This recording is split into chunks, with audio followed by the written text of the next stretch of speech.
Hey, everybody. So excited to get to hang out and talk to you a little bit tonight for our Monday night call. For those of you that don't know, my name's Christina Williams. I'm a Diamond Senior Ruby Ambassador with Plexus. And all of that just really means that I love what I do, right? I love getting to do this. And so I am going to jump right in and talk to you tonight about what it looks like to be all in with this opportunity. And for some of you, it's going to look a little different. Some of you came to this call tonight thinking that you're all in, and you're going to probably have maybe a rude awakening. I don't know, to the fact that maybe you're not. And so the good news is what I hope that you will gain is some clarity into what needs to change in your business for you to be all in. So what I want to talk about first before I even start sharing my screen is that some of you right now see me and you think there's no possible way this girl is going to be able to help me at all. She has all the things. She's not even just a diamond. She's a diamond and some other things. And so you're thinking immediately, I'm unrelatable. You have problems, you have struggles, and there's no way that I'll be able to speak to that. And what I want to tell you tonight is that could not be the furthest from the truth. And you're going to see my journey kind of encapsulated in a graph in a little while. And it has start to finish where I started and my points all along the way to where I am now. And what I want you to know is that there is never any success without struggle, ever. And so if you find yourself in a place of struggle tonight, just know you can be all in and in a struggle at the same time. Matter of fact, it's me being all in during those struggling times and during those difficult times that always propelled me forward, always. So let me share my screen.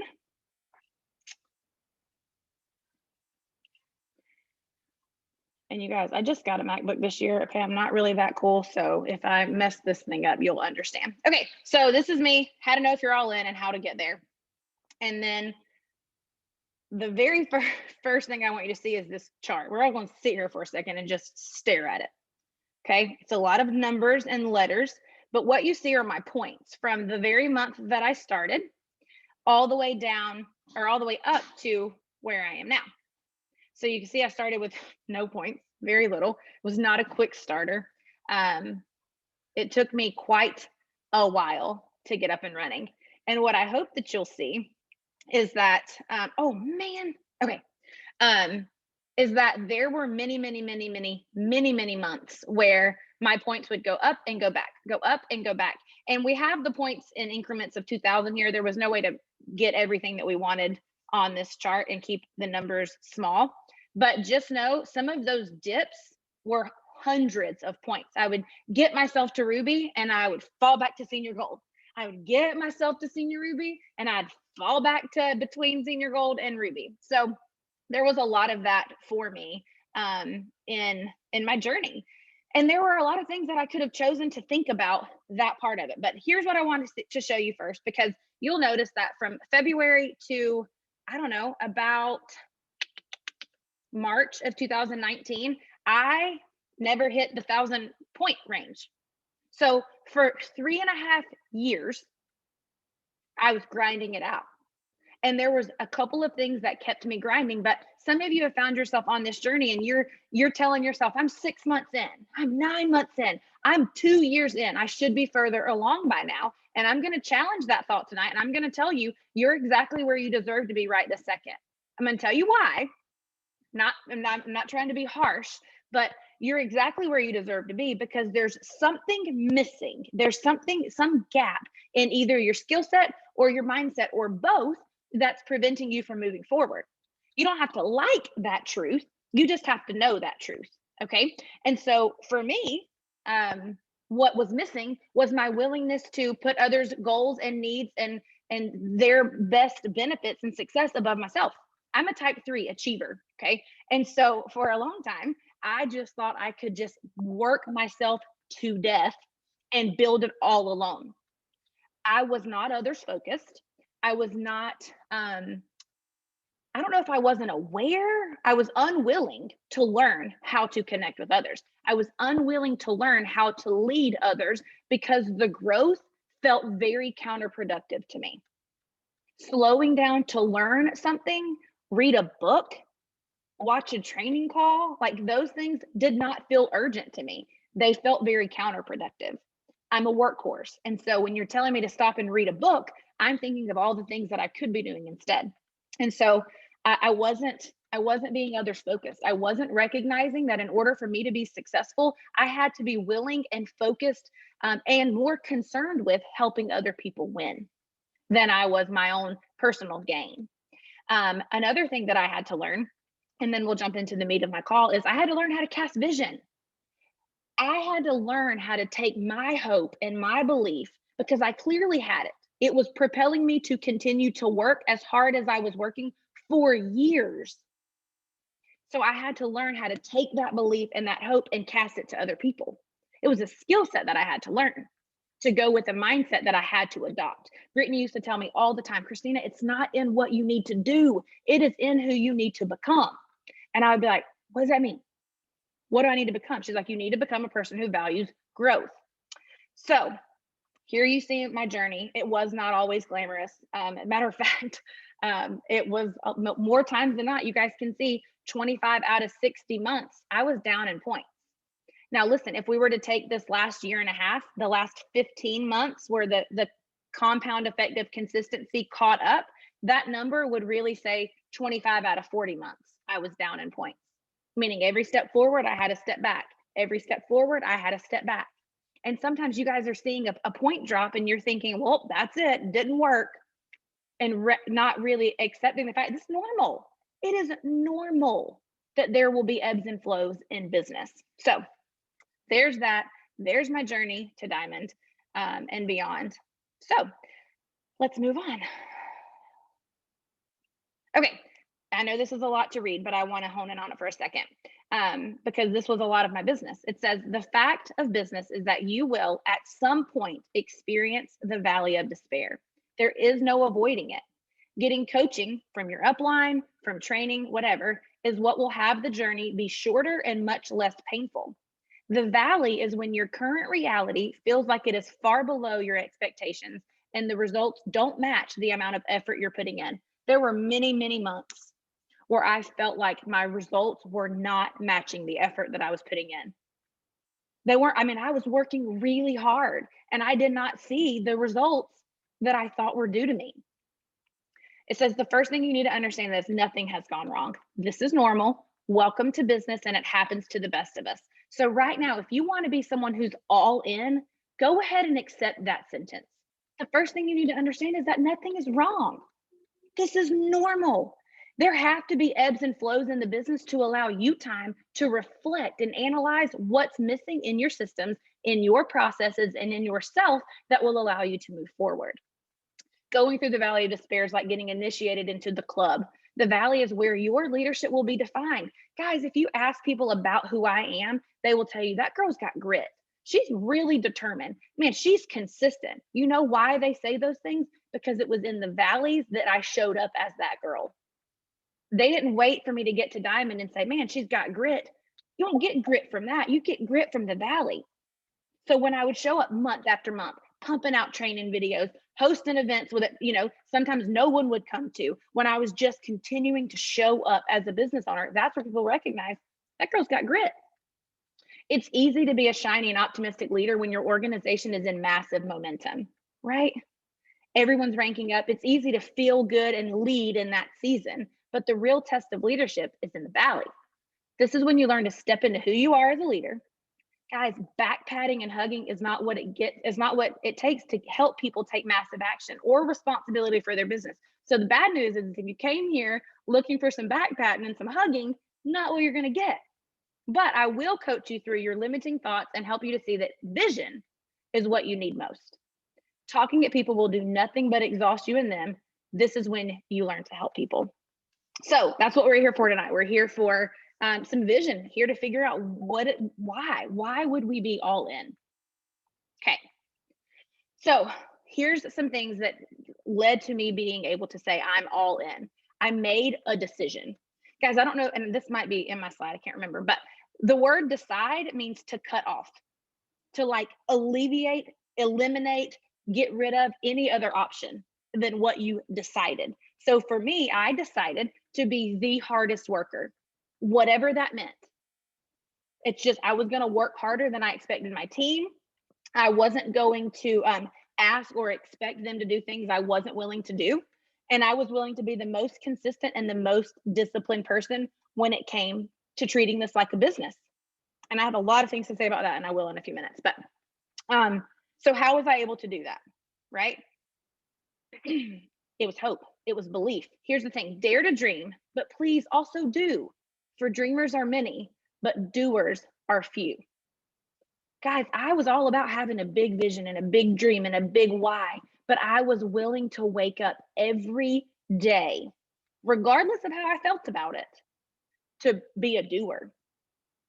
What did I need to do that day? What did I need to, who did I need to help? Who did I need to serve? What did I need to learn? There came a point when I decided I was all in, where this became extremely important. Guys, you're not allowed to have $1 million dream with the minimum wage work ethic. You're not allowed. You're not allowed. So either change your dream and have a minimum wage dream, or change your work ethic and have $1 million work ethic. You can't, they don't match. They have to match. Your work ethic must match your dream. Okay, so what does it take to be able to go all in and expect other people to go all in? Hope and belief. Hope and belief. Guys, hope is the thing that will keep people moving forward. Let me find this quote. Hang on one second. Dale Carnegie said, most of the things that were ever accomplished in the world were accomplished by people who kept on, even when it seemed to the world that there was no hope at all. And it's because that person had hope that things could be different. Hope for a better future keeps people working to achieve it. I worked the way that I was willing to work in this business because Brittany had instilled in me such a hope that this would be transformational for my family. I had hope that it would work out. I didn't see how it would all the time. There were some days I'm like, Brittany, are you sure? You sure we're going where you say we're going, girl? But her belief and her vision gave me so much hope. I was willing to keep working for it. Hope will do a lot of things for people. Okay, so John Maxwell says a few things about hope. He says, first of all, you have to have hope for yourself. You guys, don't miss this. You have much greater control over your ability to accomplish difficult things than you might believe. But you must have hope and believe in yourself. Y'all, if you don't believe in your ability to do this, why in the world would anybody follow you? Why in the world? If I were going to go climb a mountain and the guide was like, oh, I hope we end up at the top. Maybe we will. I'm trying it. Like, I'm trying to be a guide. I'm like, okay, well, I'm not following you up that mountain. I'm going to find me a guide who knows for sure he's going to get there. He might not know the exact route we're going to take. He might not know every hurdle that we're going to come across on the way up, but I'm going to find me a guide that says, Christina, come hell or high water, we're going to make it to the top of that mountain, sister. I'm going with that guide. Okay. John Maxwell also says, people change when they hurt enough that they have to. People will change to avoid pain. What does that mean? It means that you have to be looking for pain points for your people. What is it that they don't necessarily love about their life? And then you be the hope helper who helps them see a way out of their current situation. We don't focus on the negative situation that they want to change. No, we become a hope helper and we say, listen, I understand that this is not what you love. And I'm just here to tell you there's a different way. We can create a different way for you. So be a hope helper. Help discover what is painful for them in their life, and then show them how you have what it takes to move them past it. Okay, John also says, hope fuels urgency. This is the exact reason why every month after month after month, when my points would be back down, when so-and-so would quit, when the person that I thought was going to go to Diamond with me ended up not doing anything, it was hope that continued to make me work urgently. Guys, urgency starts within. Urgency starts within who you are. And then it's going to create a change agent for your life. If you can work with urgency that's rooted in hope for change, that will change everything for you. Okay. All right. So I love this, where he says success requires both urgency and patience.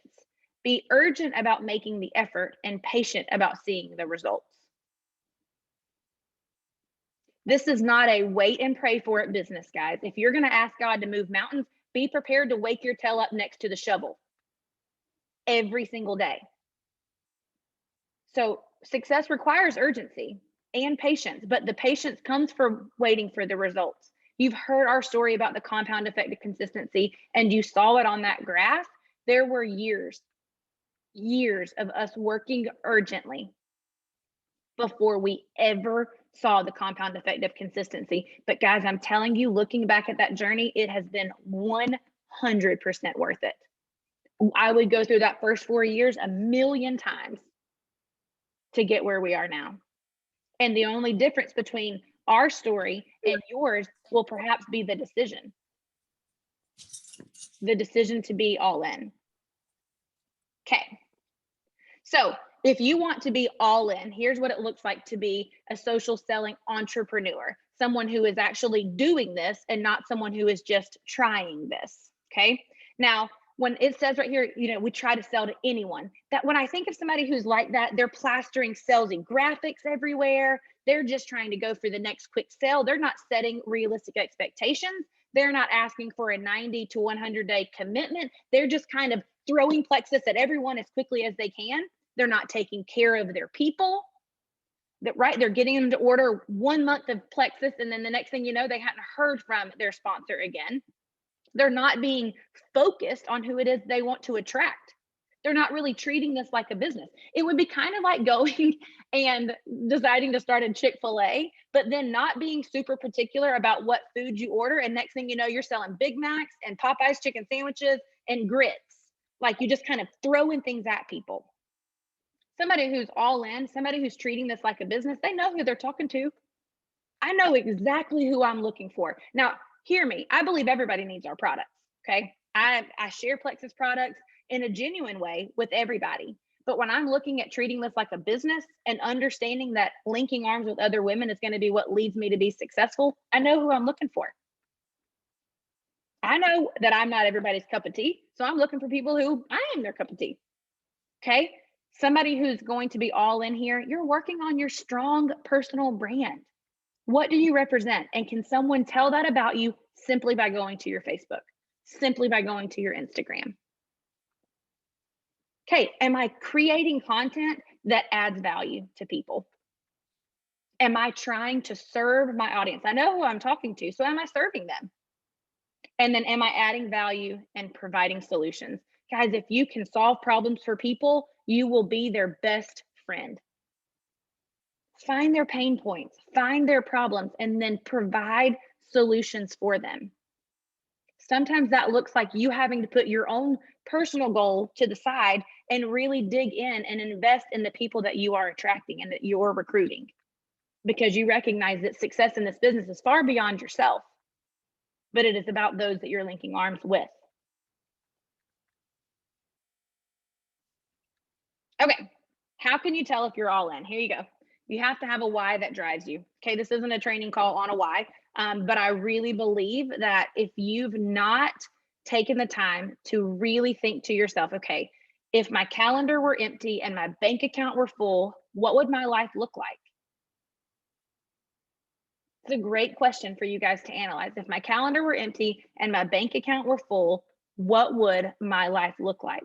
And then really spend time visualizing that. If that's the life that you desire for your family, who says it's not attainable? Who says?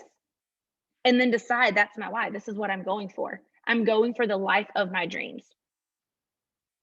Guys, somebody that has a strong why, you will see them adopt a victor over a victim mindset 95% of the time. That whole drama, poor me, why me, all of that, that is a lot of the times eliminated simply by someone hoping that they can be a change agent in their life. They'll choose to be a victor instead of a victim, which will make your life as a leader much easier. Got to have a why that drives you. I'm about to step on some toes here, so just everybody get ready. You can't have excuses, guys. You are not all in this business if you're telling me I can't get on Monday night calls because so and so is going on. My husband wants to go on a date night on Monday. You know what? Tell your husband Monday night's a work night. Can you ask your husband to go on a date night Tuesday while he's at work? No.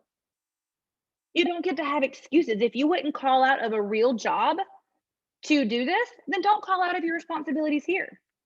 Guys, you can work this part-time and you should work this part-time, but you cannot work this sometimes and expect to have results that are going to be, stellar and through the roof.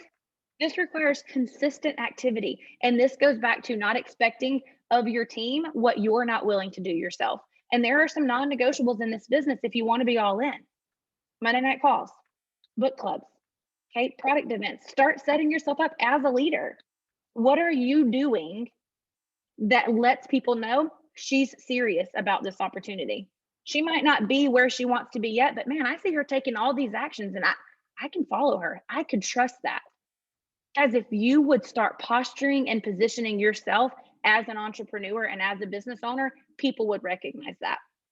It would take time. It's going to require consistency on your part of constantly positioning yourself that way. But what it looks like is it looks like integrity. It looks like, okay, well, if she's willing to figure this out, so could I, and she could probably help me. You guys, listen, every single excuse that you have for why you can't, shouldn't, whatever, someone else, probably another jewel on this call, has had the exact same excuse and they've chosen to overcome it rather than succumb to it. So you don't get to have excuses if you want to be all in. Now, listen, if you want to have excuses, that's fine. Just start telling yourself the real story. Start telling yourself the real story of it's just not that important to me. It's just not that much of a priority for me.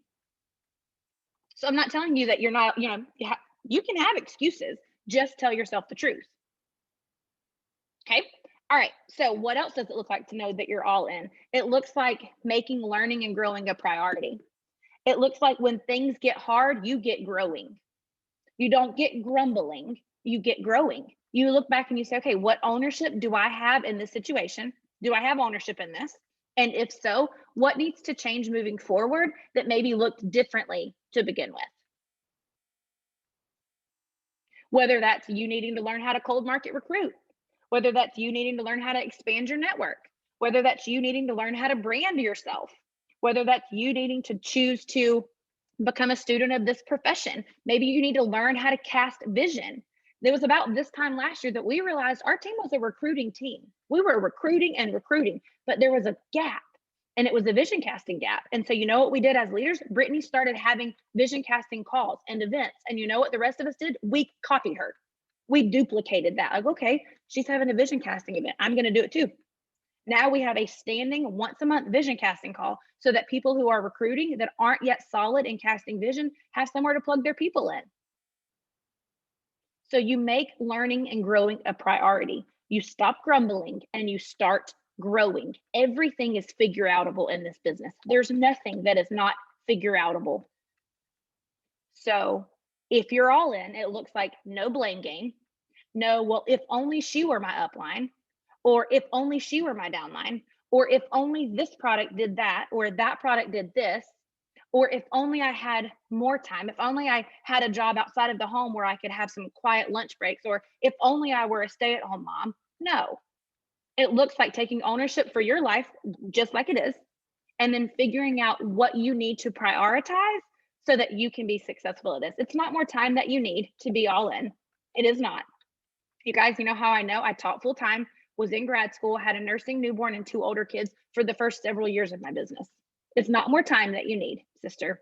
It is definitely more prioritizing. It's more intentionality. Okay. If you're all in, you have no plan B, C, D, or E.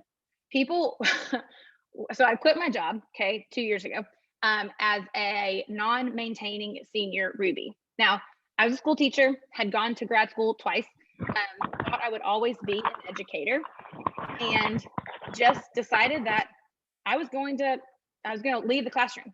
I'm kind of a sink or swim kind of girl, so I sunk my ship. Now, don't go quit your job. That's not the advice that I'm giving you tonight.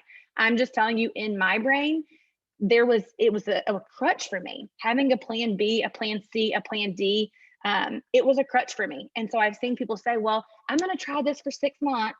Okay. Red flag, not all in. Right. So if you're all in, or if you're trying to discern if someone on your team is all in, there's no plan B, C, D, or E. It's not, I'm willing to do this unless or until. It's, I'm willing to do this. Like, I'm willing to parent, not unless one of my kids ends up growing up and making a foolish decision, or I'm willing to parent until they're 18 and then I'm all done. No, I'm just willing to parent, and I'm just willing to do this. Okay. Someone who's all in, they take action with urgency, regardless of how they feel about it. Daily, they recognize that they have control over their thoughts and that your emotions will lie to you, right? You're not always going to feel good. You're not always going to feel like parenting or feel like marrying or feel like fitnessing. You just do things that are valuable. And so people who are all in take action with urgency. Okay. All right. And then we're going to end with this. Listen, you can be grinding for 4 years with no results, and on the 5th year, become the biggest thing on the planet. The power of never giving up is real. I want you guys to know, when I read this today, I almost chuckled, because that's pretty much my story. Not that I didn't have any results, but I'm telling you guys, it was a step forward, 2 steps back, a step forward, 2 steps back. The 5th year came, which for us just happened to be the magic year of compounding consistency over time. And now all of a sudden, everybody wants to know what Christina's doing. What's Brittany doing? What are y'all doing over there? Guys, listen, it hadn't changed. We are working with urgency. We were all in. We had no plan B, C, D, or E, and we turned to growing instead of grumbling. You look at teams who are floundering, I guarantee you they spend way more time grumbling and blaming than they do growing. So that takes me over here. Show me your bank statement, your calendar, and your screen time activity, and I will show you what your actual mission statement is. Show me those things, and I'll show you whether or not you're all in. So guys, what I really want to challenge you to do is to just do some self-reflection. Let me stop sharing my screen. Do some self-reflection. Have some honest conversation with yourself. Okay? Because remember, this call is for people who want to be all in. If that's not you, that's okay. Just stop telling yourself that story. Okay? It's not that this isn't working for you. It's that you've got some decisions to make. So I hope that this is helpful. I feel like I could talk about this forever, but I know there are other calls, so we are going to go ahead and hop off. And I appreciate you guys so much. Bye.